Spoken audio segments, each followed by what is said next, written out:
नारायण वासुदेवाय। हे नाथ नारायण वासुदेवाय। हे नाथ नारायण वासुदेवाय। श्रीमद् भागवत जी का मूल पाठ चतुर्थ स्कंद का 28वां अध्याय।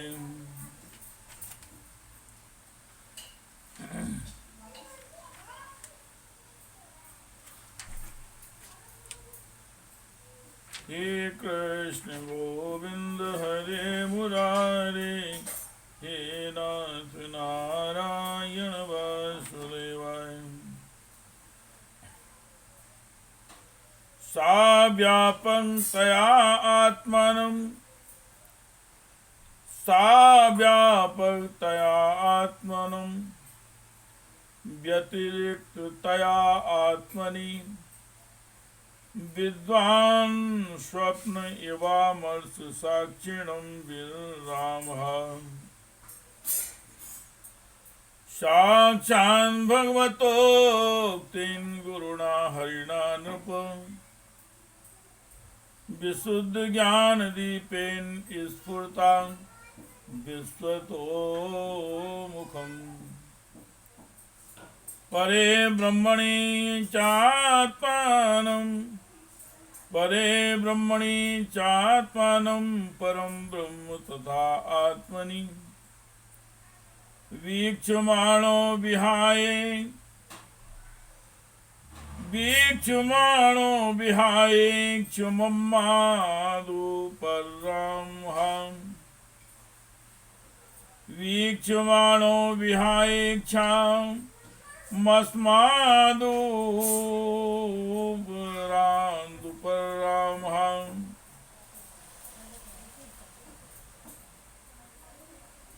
पतिं परमधर्मज्ञं वैदिभिः मलयध्वजं प्रेम्णा पर्यचरद्धित्वा भोगान् सापतिदेवतां। चीरवासामृतक्षामा, चीरवासामृतक्षामा वेणुभूतिशिरोरुहाम्।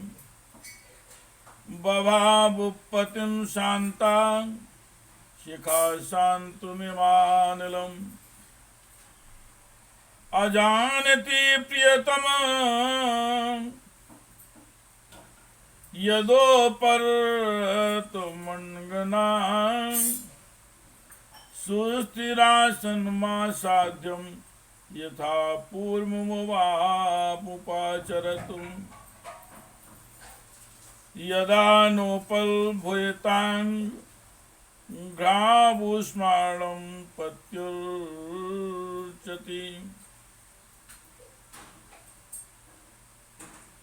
यदा नोपलभूतां घ्रावुष्माणं पत्युर्चरति। आशीर्षं विघ्नहृदयां युवतो भ्रष्टा मृगी यथा। राजन, गुरु स्वरूप साक्षात श्री हरि के उपदेश किए हुए तथा अपने अंतःकरण में शव और स्फुरित होने वाले विशुद्ध विज्ञान दीपक से उन्होंने देखा कि अंतःकरण की वृत्ति का प्रकाशक आत्मा स्वप्नावस्था की भांति देहादि समस्त उपाधियों में व्याप्त तथा उनसे पृथक भी है। ऐसा अनुभव करके वे सब ओर से उदासीन हो गए। फिर अपनी आत्मा को पर ब्रह्म में और पर ब्रह्म को आत्मा में अभिन्न रूप से देखा और अंत में इस अभेद चिंतन को भी त्याग कर सर्वथा शांत हो गए। राजन, इस समय पति परायणा वैदर्भी सब प्रकार के भोगों को त्याग कर अपने परम धर्मज्ञ पति मलय ध्वज की सेवा बड़े प्रेम से करती थी। वह चीर वस्त्र धारण किए रहती थी। वस्त्र उपास आदि के कारण उसका शरीर अत्यंत कृश हो गया था और सिर के बाल आपस में उलझ जाने के कारण उनमें लटें पड़ गई थीं। उस समय अपने पतिदेव के पास वह अंगार भाव की प्राप्ति धूम रहित अग्नि के समीप अग्नि की शांत शिखा के समान सुशोभित हो रही थी।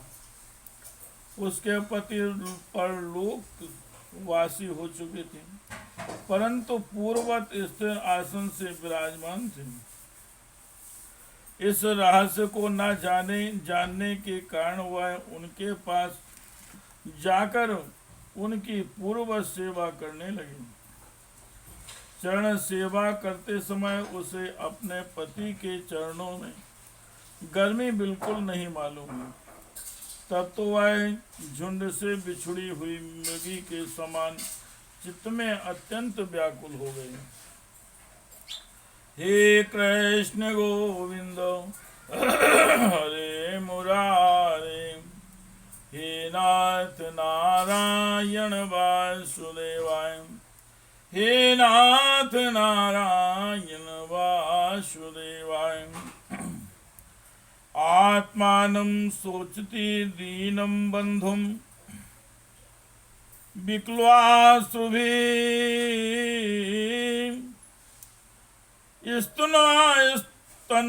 स्तन्वासिच्य विपिने सुस्वरं प्रारुरोदशाम्। उत्तिष्ठोत्तिष्ठ राजर्षे इमामुदधि मेखलाम्,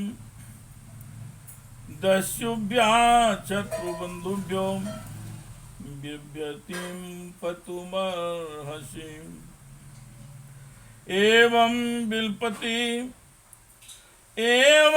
बिलपति बाला विपिने अनुगता पतिम्, उपतिता पादयोर्भर्तु रुद्यत्य भ्रूण्यावर्तयतो। चितिं दारुमयीं चित्वा तस्यां पत्यो कलेवरम्, आदिप्य चानुमर्णे विलपन्ति मनोदधे। तत्र पूर्वतरा कस्मिंश्चित् सखा ब्राह्मण आत्मवान्, शान्त्वयन् कवल्गुना शाम्ना तामायुरुदितीं प्रभो। उस बिहार वन में अपने को अकेली और दीन अवस्था में देखकर वह बड़ी शोकाकुल हुई और आंसुओं की धार से स्तनों को भिगोती हुई बड़े जोर जोर से रोने लगी। वह बोली, राजर्षि उठिए उठिए, समुद्र से घिरी हुई है वसुंधरा लुटेरों और अधार्मिक राजाओं से भयभीत हो रही है। आप इसकी रक्षा कीजिए।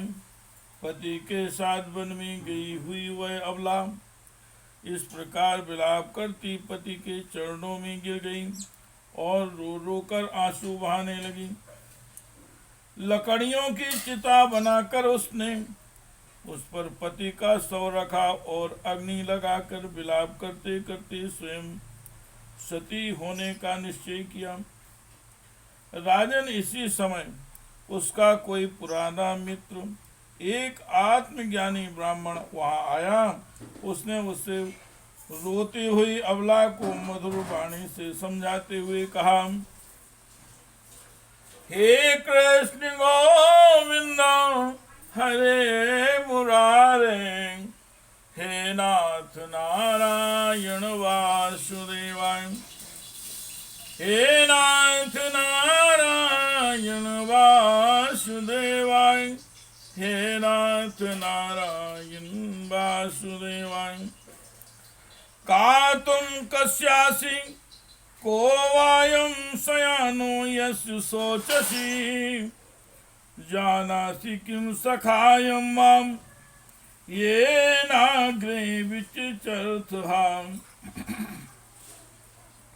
अपि स्मरसि चात्मानं विज्ञात सखं सखे हित्वा मां पदमन्वीक्षन् भौम भोगरतो गतः। ब्राह्मण ने कहा,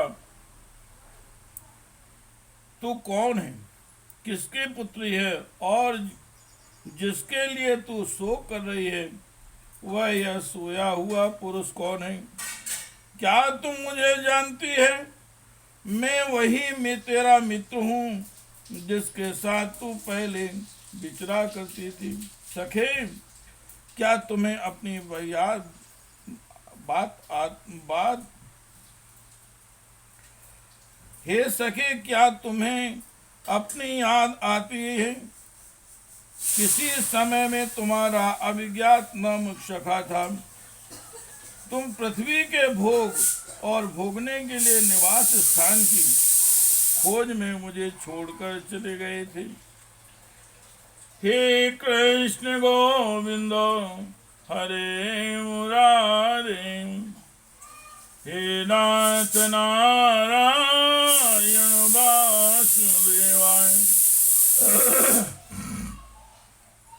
हे नाथ नारायण वासुदेवाय। हंसावहं चात्वं चार्यं सखायो मानसायिनौ अभूतामन्तरावौकः सहस्र परिवत्सरान् सात्वं विहाय मां बन्धो गतो ग्राम्यमतिर्महीम् विचरन् पदं द्राक्षिः कयाचिन्मतिं स्त्रिया पंचाराम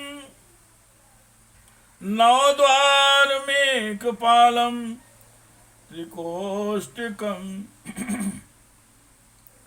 षट्कुलं पंचम विपुणं पंच प्राकृति स्वीदवम् पंचेन्द्रियार्था आराम द्वारा प्राणानो प्रभु तेजो अवन्नानि कोष्ठानि कुलमिन्द्रिय संग्रहान् विपणस्तु क्रियाशक्तिर्भूत प्रकृति रव्ययाम् शक्तिधीश पुमांस्त्वपत्रं प्रविष्टो न बुद्धिते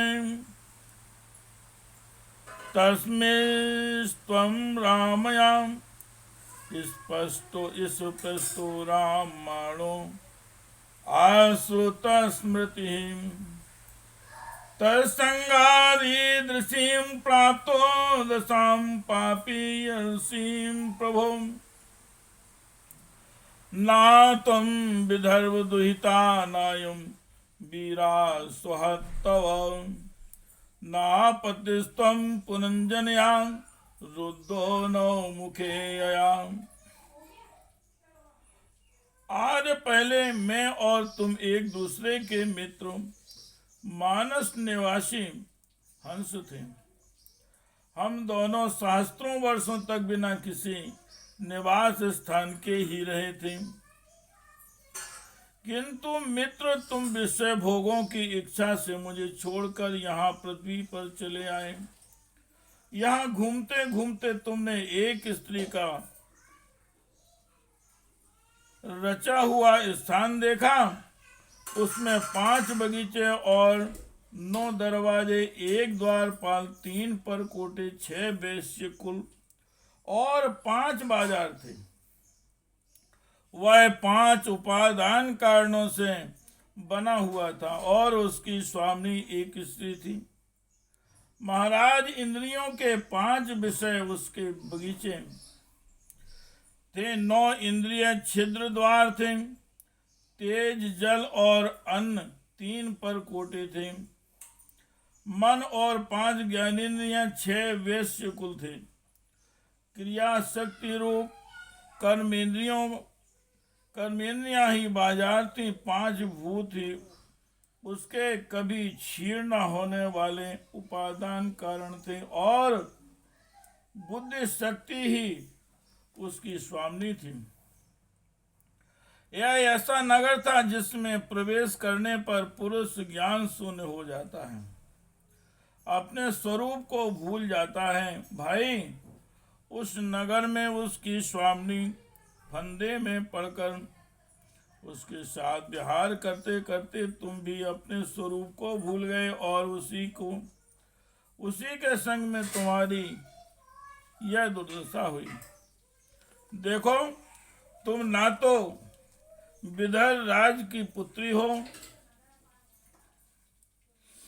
ना तो तुम विदर्भ राज की पुत्री ही हो और ना यह वीर मलय ध्वज तुम्हारा पति ही, जिसने तुम्हें 9 द्वारों के नगर में बंद किया था, उस पुंजनी के पति भी तुम नहीं हो। हे कृष्ण गोविंद हरे मुरारी, हे नाथ नारायण वासुदेवाय, हे नाथ नारायण वासुदेवाय। माया ह्येषा मया सृष्टा यत् पुमासं स्त्रियं सतीं, मन्यसे नो भयं यद्वे हंसौ पश्यावयोर्गतिम्। अहं भवान् चान्यस्त्वं त्वमेहा त्वमेवाहम् विचक्षुभो नानौ पश्यन्ति कवयश्छिद्रं जातुमनागपि। यथा पुरुष आत्मानमेकमादर्श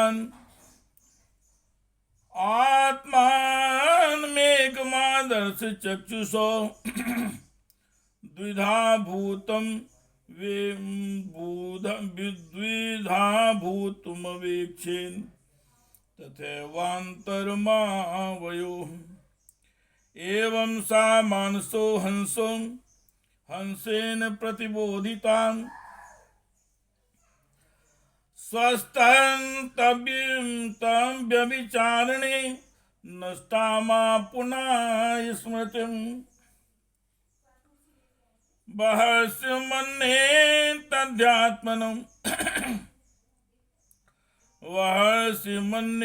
तद्ध्यात्मं परोक्षेण प्रदर्शितं यत्परोक्ष प्रियो देवो भगवान विश्वभावनः। तुम पहले जन्म में अपने को पुरुष समझते थे और अब सती स्त्री मानते हो। यह सब मेरी ही फैलाई हुई माया है। वास्तव में तुम ना पुरुष हो ना स्त्री, हम दोनों तो हंस हैं। हमारा तो वास्तविक स्वरूप है, उसका अनुभव करो मित्र। जो मैं ईश्वर हूँ वही तुम जीव हो। तुम मुझसे भिन्न नहीं हो और न तुम विचार पूर्वक देखो, मैं भी वही हूँ जो तुम हो। ज्ञानी पुरुष हम दोनों में कभी थोड़ा सा भी अंतर नहीं देखते। जैसे एक पुरुष अपने शरीर की परछाई को शीशे में और किसी व्यक्ति के नेत्र में भिन्न भिन्न रूप से देखता है, वैसे ही एक ही आत्मा विद्या और अविद्या की उपाधि के भेद से अपने को ईश्वर और जीवों के रूप में 2 प्रकार से देख रहा है। इस प्रकार जब हंस ईश्वर ने उसे सावधान किया तो आए मानसरोवर का हंस जीव अपने स्वरूप में स्थित हो गया। और उसे अपने मित्र के बिछोड़ से भूला हुआ आत्मज्ञान फिर प्राप्त हो गया।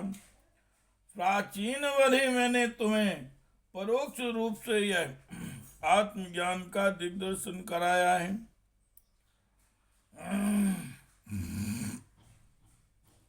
क्योंकि जगत कर्ता जगदीश्वर को परोक्ष वर्णन ही अधिक प्रिय है। इति श्रीमद्भागवते महापुराणे परमहंस्यायां संहितायां चतुर्दश स्कंदे पुरंजनोपाख्याने अष्टाविंशो अध्यायः। हे कृष्ण गोविंदो हरे मुरारे, हे नाथ नारायण वासुदेवाय, हे नाथ नारायण वासुदेवाय, हे नाथ नारायण वासुदेवाय।